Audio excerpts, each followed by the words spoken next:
Okay, so wow, I have to follow that.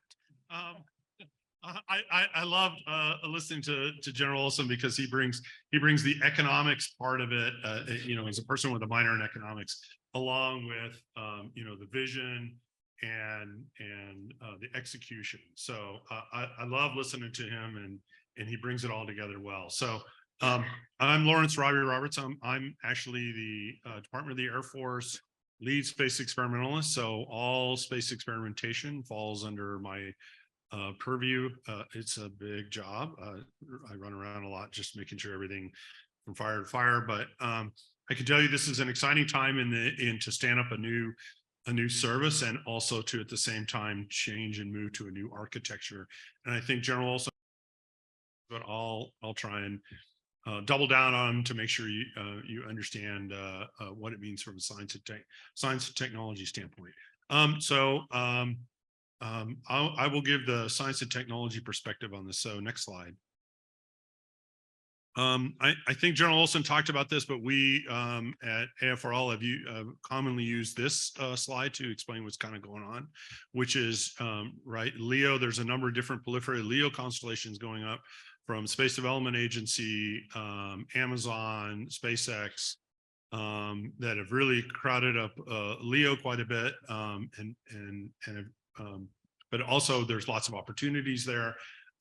There's lots of stuff now going out to cislunar domain, and it's not just the Soviets and us. It's a large number of people, including some commercial entities. And so I think General Olson said it very well, that one of the jobs of the Space Force is to keep the sea lines or space lines of communication open. And so I think AFRL is investing there to understand the space situational awareness within that domain. And then in geo has always been very crowded, but I think we're starting to see the first pieces of the logistics and mobility. Commercial was the first one to do that with the MEV, but there's lots of other stuff coming down the pike.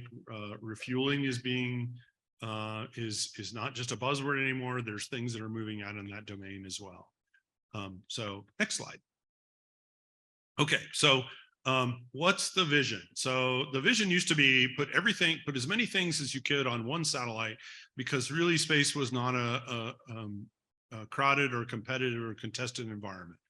Where we're moving now to that middle section is, if you look at who the leaders are at SWAC, they are the people who went all in on the idea of the hybrid architecture. And they are proving through economic analysis that really does make sense.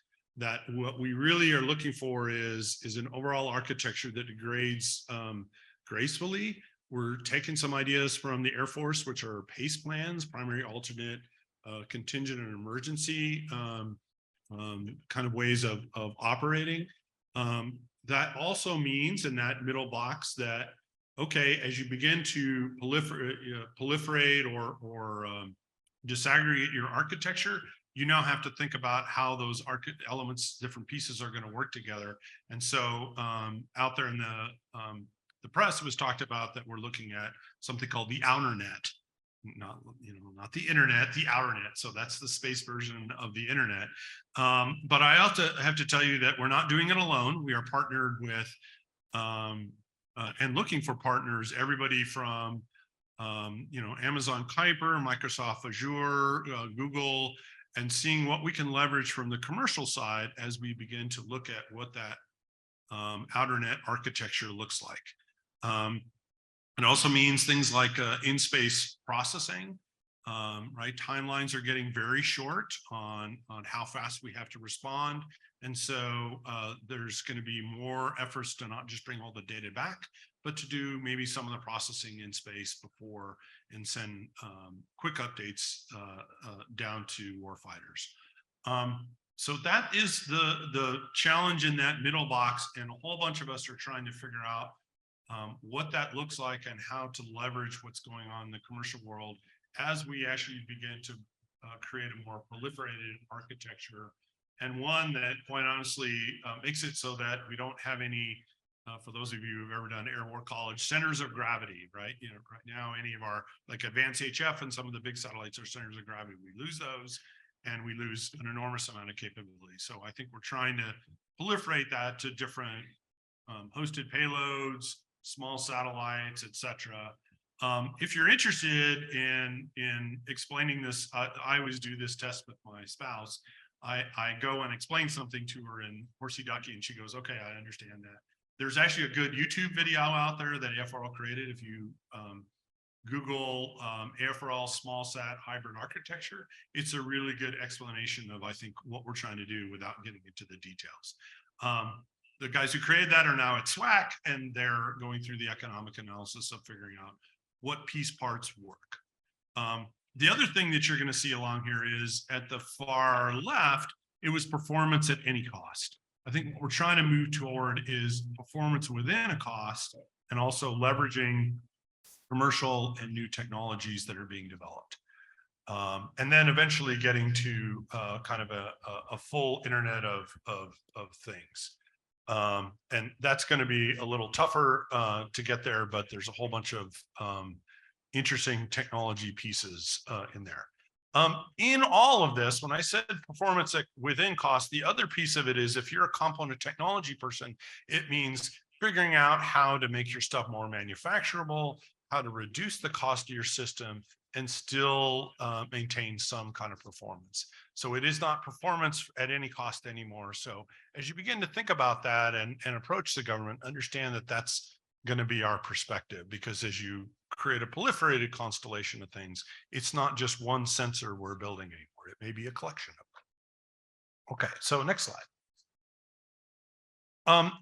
As you move to this, there's a number of complexity challenges that begin to come up. And I think I hit on most of them, but you definitely want the ISAM logistics piece comes in. I think I already kind of talked about the networking aspects of it. It's also the form factor of small satellites and what you can do.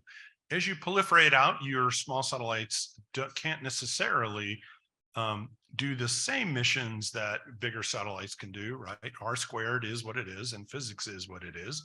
But how do you create that to still get the performance that you want? There's a number of technology pivots that have happened, such as deployable structures, robotics, that make it so that there may be alternative options to make some of those things work, where we used to just launch them as one system and then they would last for 10, 15 years. But there's a number of interesting complexity challenges there that our portfolios are pivoting toward and looking at from a science and technology standpoint, while also trying to heavily leverage commercial opportunities as well. So next slide. I did want to do a shout out of how AFRL has responded to the stand-up of the Space Force. We are one lab that supports 2 services, but Dr. Williams is our overall, so the way that we describe it, he is within the Department of the Air Force. General Pringle, now General Kane in the next month, is the Technology Executive Officer. Andy Williams is in charge of all the space parts. So his job is really to organize the POM and make sure we grab the best and brightest technologies that are being developed across the Air Force. So there's this picture down there, and my job is to worry about all the in-space demos with Dr. Williams. So next slide. What is this? I'll skip this. This is who AFRL is, but I don't think that's okay. So here's an example of how we're getting after the overall architecture. A couple of things that we're doing for space warfighting analysis is they will come up with a force design.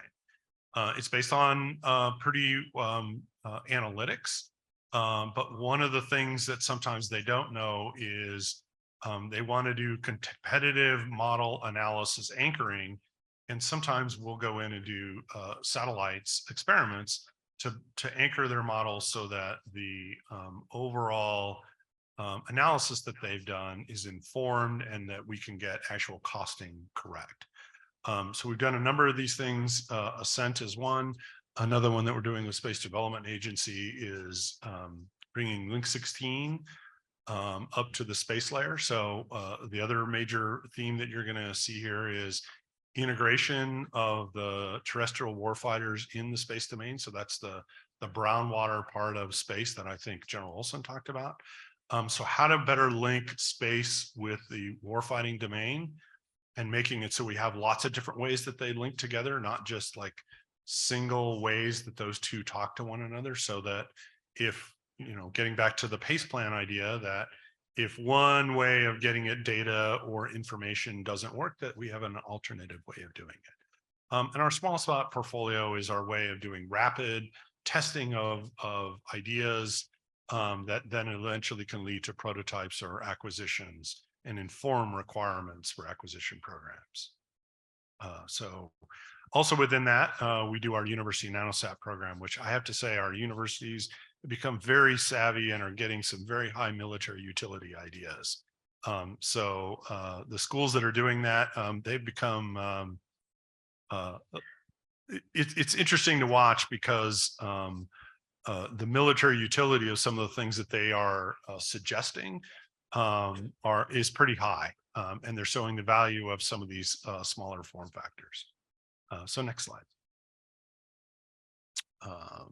I think I'll skip this. Oh, this is Hackasat. So one of the things that we're also looking at, it's not just technology development.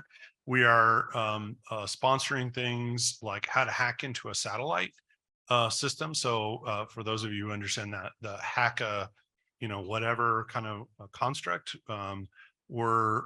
we do this competition every year. There's like a couple of thousand companies that come at this. Some of them are real serious cybersecurity experts. A good friend of mine who's in the cybersecurity domain makes a truckload of money, called me and goes, "What's this Hackasat thing?" I'm like, "Can't tell you anything. You got to figure it out on your own." And he brought a whole truckload of really good cybersecurity people and did pretty well. But we're really trying to tap into and understand how we can make our systems more cyber hardened. And this is the way to do it, is kind of a red team. So, and we give a prize and everything else. It's actually kind of an interesting way of doing things. Next slide. For a long time, we would, you know, when you did classified things, you put no foreign on the end. Well, I think it's either the Secretary of the Air Force or the Secretary of Defense said you can't use that anymore. You have to have a very clear boundary of when you use no foreign. And I think we're reaching out to our international partners more and more of how to do this. I can't tell you one of our programs, but let's just say we're going to Finland in about a couple months to go and do something with our new NATO allies. So we take this very seriously and have a number of different ways to work with our international partners. And we've done this in the past, but it's also finding the right way to work with them. So this is the other piece that I think General Olson talked about. So I like the yes foreign construct. So next slide. And I think that's it. Hopefully I gave you kind of a smattering of the S&T stuff we're doing, but the big thing you should walk away with is more manufacturable, because we're going to be doing larger, you know, more of things. Leveraging commercial as much as we can. Space logistics is important, and networks are supremely important. So with that, I'll turn it over to Bucky. Thank you.